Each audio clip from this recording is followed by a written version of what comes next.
Good morning, students. How are you? I hope you are fine and safe. Today we are learning about lesson number 4, दीवानों की हस्ती. Let's start lesson number 4. इससे पहले हम क्या करेंगे, इसकी व्याख्या समझेंगे. पहले लेसन समझेंगे कि लेसन में क्या है. देखिए,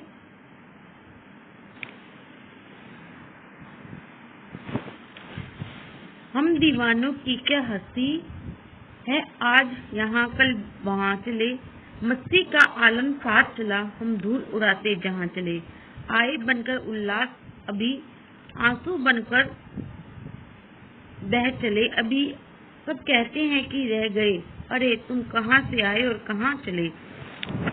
इसमें जो कवि है वो क्या कहना चाह रहा है, सबसे पहले हम क्या लिखते हैं, इसके सप्रसंग व्याख्या करते हैं. सप्रसंग लिखते हैं इसका कि ये कहाँ से लिया गया है. तो आप क्या बताओगे कि यह जो काव्य पंक्तियां हैं, यह हमारी पाठ्य पुस्तक, कौन सी आपकी पाठ्य पुस्तक, वसंत भाग 3 में संकलित, और इसके रचयिता कौन है, यानी कवि कौन है इसके, भगवती चरण वर्मा के द्वारा रचित दीवानों की हस्ती नामक कविता से ली गई है. और इसमें क्या बताया गया है कि भारत की स्वतंत्रता के बलिदान में जो दीवाने हैं, दीवाने यहाँ पर किसके लिए कहा गया है, स्वतंत्रता सेनानियों के लिए कहा गया है. उनकी मनोदशा को बताते हुए कहा गया है कि वो एक स्थान पे कभी भी नहीं टिकते और जहां भी वो जाते हैं तो लोगों के मन में उल्लास और उत्साह को भर देते हैं. अब हम इसकी व्याख्या को समझेंगे. इसमें क्या कहता है कि हम दीवानों की क्या हस्ती है, आज यहाँ कल वहाँ चले. इसमें जो कवि है वो कहना चाह रहा है कि जो आजादी के बाद है, आजादी के लिए जो भी वीर सेनानी लड़ रहे हैं वो क्या कर रहे हैं कि एक जगह पे कभी भी नहीं टिक रहे हैं, एक जगह पे कभी भी नहीं रुकते हैं. और उनकी मनोदशा क्या है कि वो अपना सब कुछ लुटाकर भी लोगों के मन में जोश भर रही हैं, यानी कि उनके मन में जोश भरा हुआ है. आज वो यहाँ है और वो कल कहीं और चले जाते हैं, यानी कि अपने देश की गरिमा को बनाने के लिए उन्होंने अपनी कोई भी हस्ती नहीं दिखाई और वो जगह जगह पर जाकर लोगों के मन में उत्साह भर रहे हैं. मस्ती का आलम साथ चला, और जहां पर भी वो जाते हैं वहां पर ही वो उत्साह और मस्ती लुटा देते हैं, यानी उनमें पैदा कर देते हैं. मस्ती का आलम साथ चला, हम धूल उड़ाते जहां चले, कि हम जहां भी जाते हैं वहां पर ही लोगों के बीच मन में उत्साह जाग उठता है. आए बनकर उल्लास अभी, आंसू बनकर चले अभी, कि जहां पर भी हम जाते हैं लोगों के मन में उल्लास और उत्साह पैदा हो जाता है. लेकिन हम उस जगह से जब वापस जाने लगते हैं तो लोग ये कहते हैं कि आप अभी मत जाओ, थोड़ी देर के लिए रुक जाओ, और उनके आंखों में प्यार भरे आंसू आने लग जाते हैं. सब कहते हैं कि रह गए, अरे तुम कैसे आए कहाँ चले, और सब ये कहने लग जाते हैं कि तुम अभी तो आए हो और अभी जा रहे हो, इतनी जल्दी आने के बाद अभी कैसे जा रहे हो, थोड़ी देर और तुम्हें रुकना चाहिए. ओके, समझ में आया. एक बार फिर देखो, हम दीवानों की क्या हस्ती है, आज यहाँ कल वहाँ चले. इसमें जो कवि है वो क्या कह रहा है कि जो स्वतंत्रता सेनानी है वो अपनी हस्ती को मिटाते हुए अपने देश की रक्षा के लिए वो जगह जगह पर जाते रहते हैं. लेकिन वो जहाँ भी जाते हैं तो अपनी मस्ती से, अपने उत्साह से अपने दूसरों की जगह पे क्या करते हैं, खुशियां बिखेरते चले जाते हैं. और आए बनकर उल्लास अभी, और लोग उनको क्या कहते हैं कि तुम उल्लास बनकर, उत्साह बनकर, प्यार बनकर, स्नेह बनकर तुम यहाँ पर आ रहे हो, लेकिन तुम जा रहे हो तो अभी मत जाओ, तुम इतनी जल्दी आए हो और इतनी जल्दी जा रहे हो, अभी तुम्हें थोड़ी देर और रुकना चाहिए. और जब वो जाते हैं तो उनके मन में आंखों से स्नेह के आंसू उमड़ पड़ते हैं. ठीक है, समझ में आया. देखिए नेक्स्ट,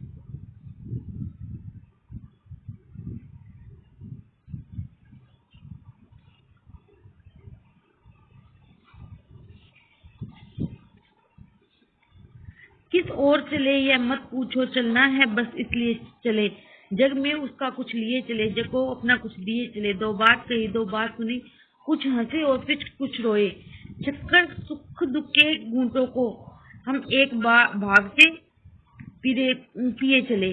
इसमें कवि क्या कहना चाह रहा है, इसमें जो प्रसंग होता है वो तो सेम ही होता है, आपको बार बार अलग लिखने की जरूरत नहीं है, सेम एक बार ही है. उसमें बताना होता है कि ये कौन सी पाठ्य पुस्तक से और इसके रचयिता कौन है और इसके किस पार्ट से लिया गया, यानी किस कविता से लिया गया, यही बताना होता है इसमें आपको। ठीक है, इसकी व्याख्या देखिए।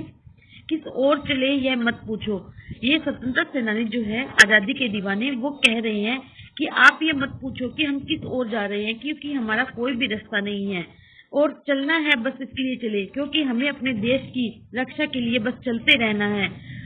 तो इसलिए हम चलते जा रहे हैं, हमें कहीं भी रुकना नहीं है। जग के लिए कुछ करना है कि हमें इस संसार के लिए कुछ ना कुछ करना है, इसलिए हम अपने जग को, इस संसार को अपना सब कुछ देते हुए जा रहे हैं, क्योंकि हमें इस संसार पे, इस धरती माता के लिए हमने अपना सब कुछ न्यौछावर कर दिया है।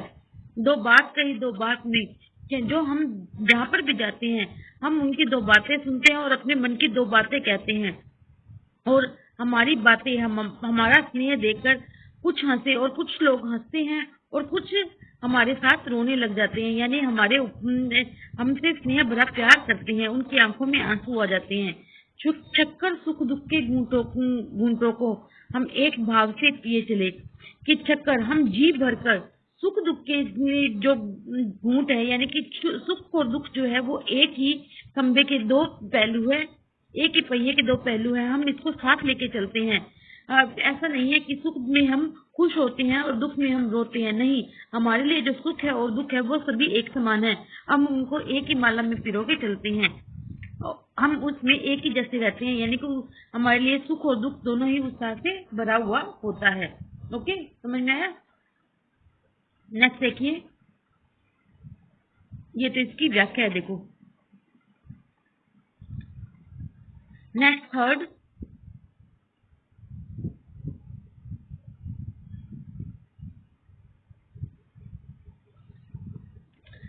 हम भीखमकों की दुनिया में स्वच्छंद लुटाकर प्यार चले। इसमें क्या कह रहा है कि हम भीखमंगों की दुनिया में हम स्वच्छंद लुटाकर प्यार चले।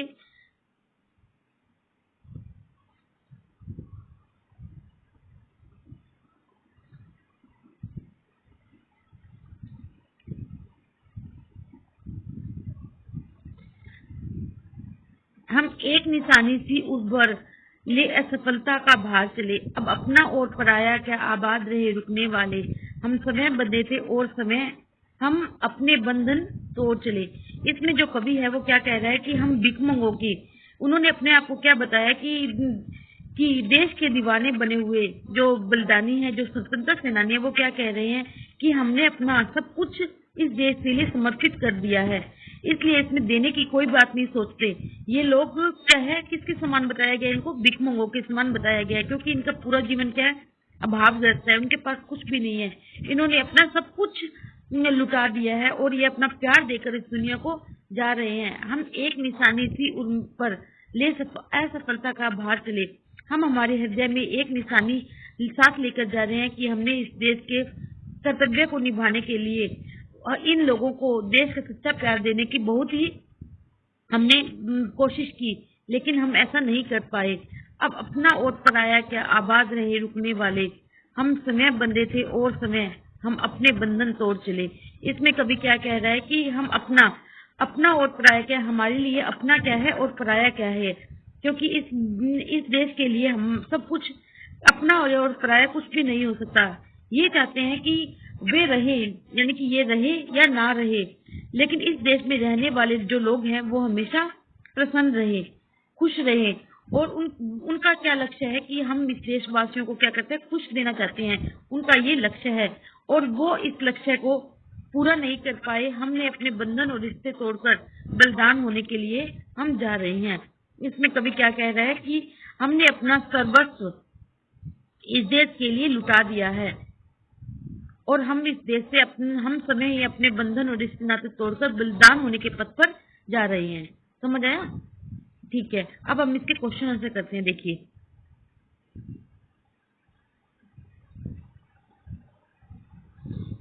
क्वेश्चन नंबर 1,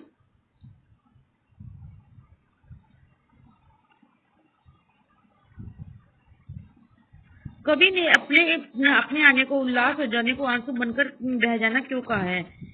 इसमें देखिए, कवि और उसके साथी देश प्रेमी हंसमुख प्रवृत्ति की हैं। कैसी प्रवृत्ति की है? हंसमुख प्रवृत्ति की है। वो जहां भी जाते हैं लोगों को खुश कर देते हैं, परंतु वे लोगों को स्थायी खुशी नहीं दे पाते, प्रसन्नता नहीं दे पाते। कवि इसे अपनी असफलता मानकर दुखी है। इसलिए ये कवि ने अपने आने को उल्लास और जाने को आंसू बनकर कहा है, क्योंकि वो जहाँ पर भी जाते हैं, क्योंकि ये एक जगह पे रुकते नहीं है, लेकिन वो जहाँ जाते हैं और लोगों को खुशी देकर जाते हैं, लेकिन वो जब जाते हैं तो लोगों की आंखों में आंसू आ जाते हैं, तो इसे भी अपनी असफलता मानते हैं। इसलिए उन्होंने कवि ने इसे अपने आने को क्या बोला है, उल्लास बोला है, और जाने को आंसू बनकर रह जाना बोला है। सेकंड, भीख मंगाओ की दुनिया में बेरोक प्यार लुटाने वाला कवि ऐसा क्यों कहता है कि वह अपने हृदय पर असफलता का एक निशान बार कर ले जा रहा है? क्या वह निराश है या प्रसन्न है? इसमें कवि क्या कह रहा है कि भिकमंगों की इस दुनिया में बेरोक प्यार लुटाने वाले कवि द्वारा अपने हृदय पर असफलता का निशान भार की तरह लेकर जाने से अभिप्राय है कि कवि दुखी और अभावग्रस्त लोगों के बीच प्यार का अपना तो प्रकट करते हुए उसमें खुशियां बांट रहा है, परंतु ये खुशियां कुछ ही समय के लिए है। कवि उन्हें लंबे समय तक बनाए रखना चाहता था, अर्थात उन्हें स्वतंत्रता रूपी अनमोल और स्थायी खुशी चाहता था, किंतु अपने इस प्रयास में असफल होने के पर वह इसे अपने हृदय पर असफलता को बोझ मानता है, इसलिए इसने कवि को निराशा प्रकट कर रहा है। इसमें क्या कहा है कवि ने कि ये जहां भी जाते हैं तो क्या होता है, खुशियां बिखेरते हैं, लेकिन जो है अभावग्रस्त लोगों के बीच में अपना प्यार, अपना अपनत्व और खुशियां बांट रहे हैं। और ये जो खुशियां वो बांट रहे हैं वो क्या है, कुछ ही टाइम के लिए, कुछ ही समय के लिए है, वो उन्हें स्थायी नहीं कर पा रहे, क्योंकि उनके जाने से क्या होता है कि लोगों के मन में दुख के भाव जागृत होते हैं, तो वो इसको क्या मानता है, अपनी असफलता मानते हैं। क्या मानता है, अपनी असफलता मानता है, और अपने हृदय पर इस बोझ को मानता है कि वे अपने लक्ष्य में असफल रहे, इसलिए वो अपनी निराशा प्रकट कर रहा है। नेक्स्ट देखिए, थर्ड नंबर प्रश्न,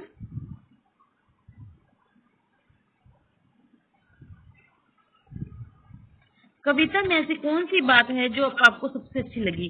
कौन सी सबसे अच्छी बात लगी? देखो, कविता में बेफिक्र तथा मस्त जीवन जीते हुए दूसरे खुशियों को ध्यान में रखने की संदेश दिया गया है। किसका? कि आप बेफिक्र होकर जियो और दूसरे खुशियों को ध्यान में रखो। दुख सुख को समान भाव से ग्रहण करने की प्रेरणा दी है। कवि में उल्लासपूर्ण मस्ती का जीवन जीने की संदेश दिया है। कवि में अभावग्रस्त लोगों में खुशियां बांटकर उनका दुख दूर करने की बात कही है। इससे समानता, एकता, प्रेम भावना में वृद्धि होगी। ओके, नेक्स्ट है, जीवन में मस्ती होनी चाहिए, लेकिन कब मस्ती हानिकारक हो सकती है ये बताना आपको। ये कर दो आप। मनुष्य को सारी चिंता छोड़कर मस्ती भरा जीवन जीना चाहिए, लेकिन जब हमारी मस्ती से किसी का अहित होने लगे और या किसी की भावनाएं आहत होने लगे तो वह मस्ती हानिकारक हो सकती है। जब हम अपने जीवन में केवल मौज मस्ती को प्राथमिकता देने लगेंगे, किसको? सिर्फ मौज मस्ती को हम प्राथमिकता देने लगेंगे तो अपने महत्वपूर्ण कर्तव्यों को पालन नहीं कर पाएंगे। हमें अपने समाज, हमारे देश के प्रति दायित्वों को नहीं भूलना चाहिए। अगर हम उन दायित्वों को पालन नहीं करेंगे तो हम एक जिम्मेदार नागरिक नहीं बन पाएंगे। इस प्रकार की मस्ती केवल हमारा ही नहीं, दूसरों का भी अहित कर सकती है। इसमें क्या बताया गया कि आप मस्ती करो, लेकिन ऐसी मस्ती नहीं करनी चाहिए कि हमें सिर्फ मस्ती को ही हम प्राथमिकता दे, यानी प्रायोरिटी दे कि हमें मस्ती ही करनी है, क्योंकि यदि हम सिर्फ उसी को प्राथमिकता देंगे तो जो हमारे महत्वपूर्ण जो कर्तव्य है उसको भूल जाएंगे, और देश के प्रति जो हमारे कर्तव्य है हमें उसको भूलना नहीं चाहिए, और अपने जो दायित्व है, हमारी जो जिम्मेदारियां हैं, हमें उसे पालन करना चाहिए, और उसे हम पालन नहीं कर पाएंगे यदि हम मौज मस्ती को प्राथमिकता देंगे, तो हम एक जो जिम्मेदार नागरिक है वो भी नहीं बन पाएंगे। इसलिए केवल हम मस्ती करना दूसरों को अहित कर सकती है। ओके, नेक्स्ट देखिए। ओके, ये हमारा जो चैप्टर है वो अब कंप्लीट हो गया है। आप इसको ध्यान से पढ़िए, समझिए और लर्न कीजिए।